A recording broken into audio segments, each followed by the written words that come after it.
অজ্ঞানতিমিরান্ধস্য জ্ঞানাঞ্জন শলাকয়া চক্ষুর উন্মিলিতং যেন তস্मै শ্রী গুরবে নমঃ। প্রথমেই পরমারাধ্য গুরু মহারাজ শ্রীলভক্তি স্বরূপ সন্ন্যাসী গোস্বামী গুরু মহারাজের অভয় অশোক চরণে জানাই ভূলুণ্ঠিত সংখ্যাকৃত সাষ্টাঙ্গ দণ্ডবৎ প্রণাম। তিনি যেন সদা সর্বদা জয়যুক্ত হন এবং আমাদের প্রতি উনি কৃপা কটাক্ষ বর্ষণ করেন। ব্যাস পূজার পর এটাই আমাদের প্রথম ভিডিও। যারা ব্যাস পূজায় গেছেন এরকম অগণিত ভক্ত বৈষ্ণব এবং সাধু গুরুর চরণে জানাই ভূলুণ্ঠিত সংখ্যাকৃত সাষ্টাঙ্গ দণ্ডবৎ প্রণাম। আজ যে বিষয়টা আপনাদের সামনে আনার প্রয়াস করছি সেটা হলো যে সবার মধ্যেই এমন একটা জিনিস উঁকি দেয় যে একদিকে আমাদের জাগতিক দায়িত্ব আর আমাদের পরিবার, আমাদের কর্মজীবন, এক কথায় তাদেরকে বলি হচ্ছে সংসার, আর অন্যদিকে আছে আধ্যাত্মিক সাধনা, ভগবানের প্রতি ভালোবাসা।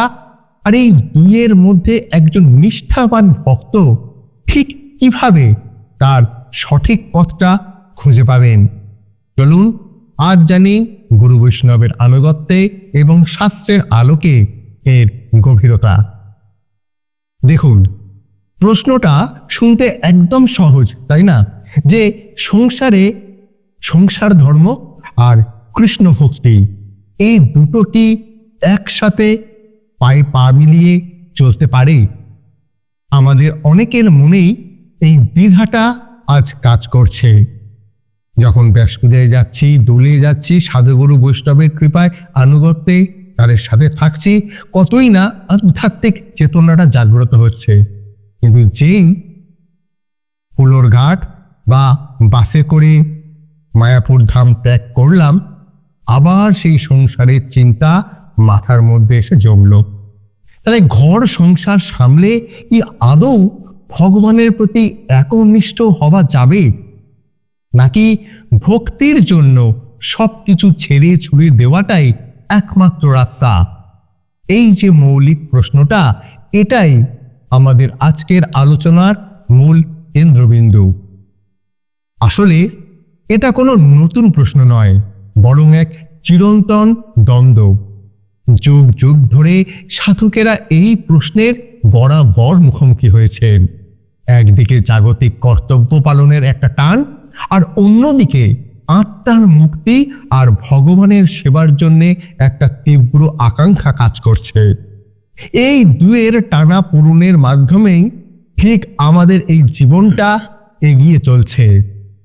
একটা সাধারণ ধারণা কিন্তু আমাদের মধ্যে বেশ প্রচলিত আছে, তাই না?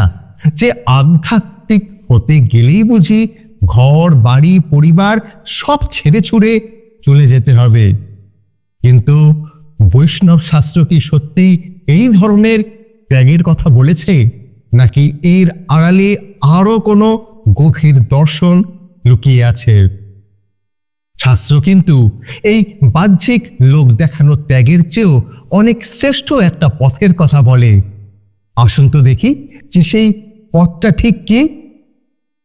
আচ্ছা, এই দ্বন্দ্বের গভীরে যাওয়ার আগে আমাদের একটা জিনিস একদম পরিষ্কার করে নিতে হবে।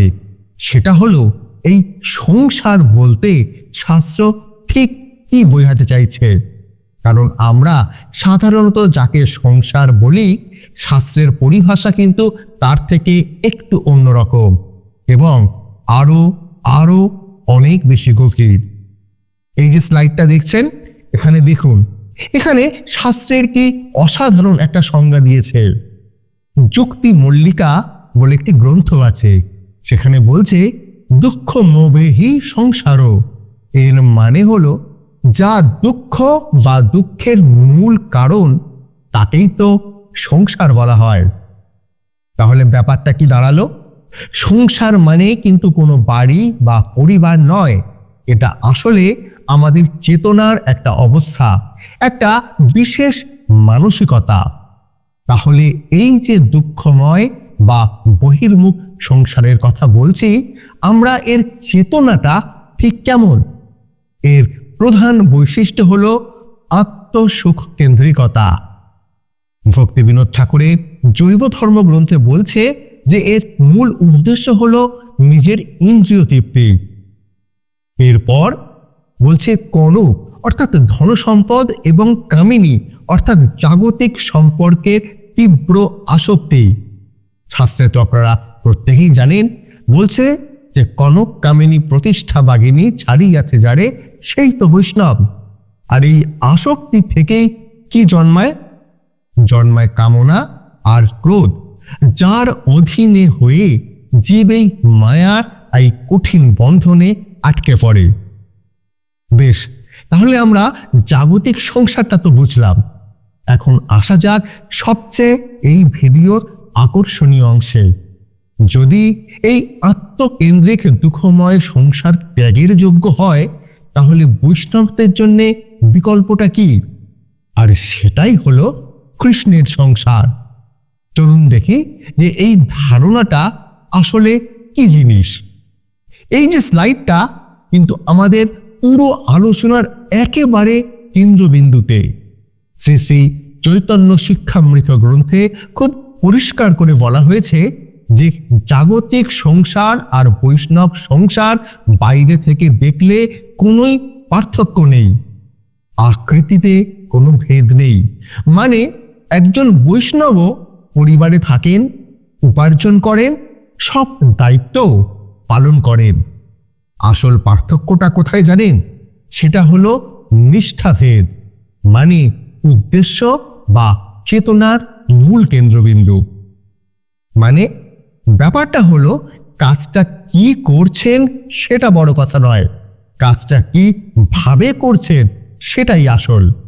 একজন সাধারণ মানুষ যা কিছু করেন তার নিজের বা তার পরিবারের পরিজনের সুখের জন্য করেন, কিন্তু একজন শুদ্ধ ভক্ত বা প্রকৃত বৈষ্ণব সেই একই কাজগুলো করছেন ভগবানের সেবক হিসাবে।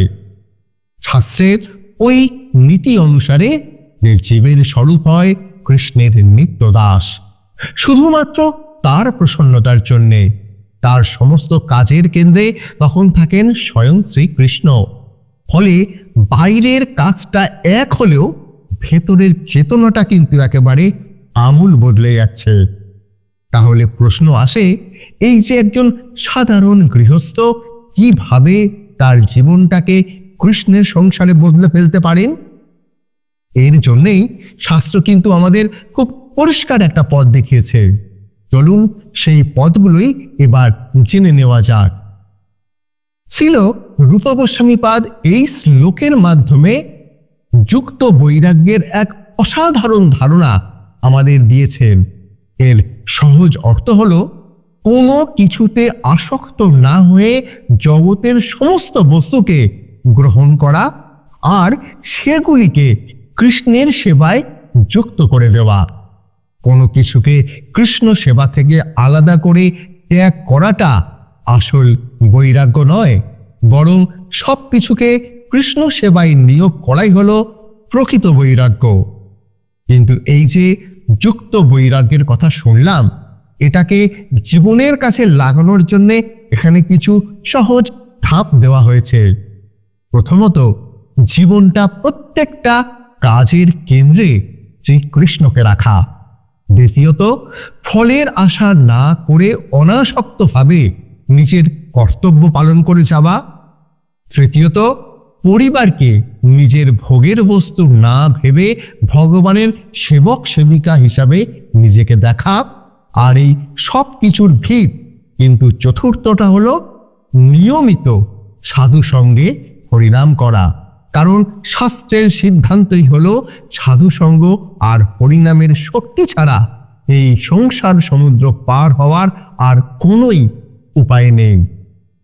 এর পেছনের মূল নীতিটা এই স্লাইডে কি সুন্দরভাবে বোঝানো হয়েছে সেটা দেখুন। ঠিক যেমন একটা গাছের গোড়ায় জল দিলে কি হয়, ডালপালা, পাতা, ফুল সবকিছুই তো পুষ্টি পেয়ে যায়, আলাদা করে আর অন্য কোথাও জল দিতে হয় না, তাই না? ঠিক সেভাবেই একমাত্র কৃষ্ণের সেবা করলে পরিবার, সমাজ, জগৎ সবই স্বাভাবিকভাবে তৃপ্ত হয়। আলাদা করে সবার মন ঝুঁকিয়ে চলার কোনো প্রয়োজনই পড়ে না। তাহলে আজকের আলোচনা থেকে আমরা কি বুঝলাম? বুঝলাম যে সংসার ত্যাগ করাটা মূল কথা নয়, আসল বিষয় হলো সংসারের প্রতি আমার এই ভোগবাদী চেতনাটাকে ত্যাগ করা। প্রত্যেকটা কাজ, প্রত্যেকটা সম্পর্ককে যদি কৃষ্ণের সেবার সাথে যুক্ত করা যায়, তাহলেই আমাদের এই গৃহ বা সংসারই ভগবানের ধাম হয়ে ওঠে। এখন প্রশ্নটা হলো আমাদের নিজেদের কাছে, আমাদের এই দৈনন্দিন জীবনযাত্রাকে কি এই উচ্চতর চেতনার সাথে যুক্ত করা সম্ভব? যদি আপনার কাছে এই প্রশ্নের উত্তর থাকে, তাহলে অবশ্যই কমেন্ট সেকশনে কমেন্ট করে জানান। আর ভিডিওটা কেমন লাগলো, আমি শচীনন্দন এই রকমই ভিডিও নিয়ে আবার আপনাদের সামনে উপস্থিত হওয়ার চেষ্টা করব। ততদিন সুস্থ থাকুন, ভালো থাকুন, আর কৃপা করুন আমাদের যেন হরিভক্তি হয়, কৃষ্ণ সেবায় আমাদের মতি থাকে, গুরু সেবায় নিজেদের যেন উৎসর্গ করতে পারি। জয় অনন্ত কোটি বৈষ্ণব বৃন্দের জয়, জয় আকর মঠরাজ, মায়াপুর শ্রী চৈতন্য মঠের জয় এবং তৎ শাখাসমূহ সমস্ত গৌড়ীয় মঠের জয়। হরে কৃষ্ণ।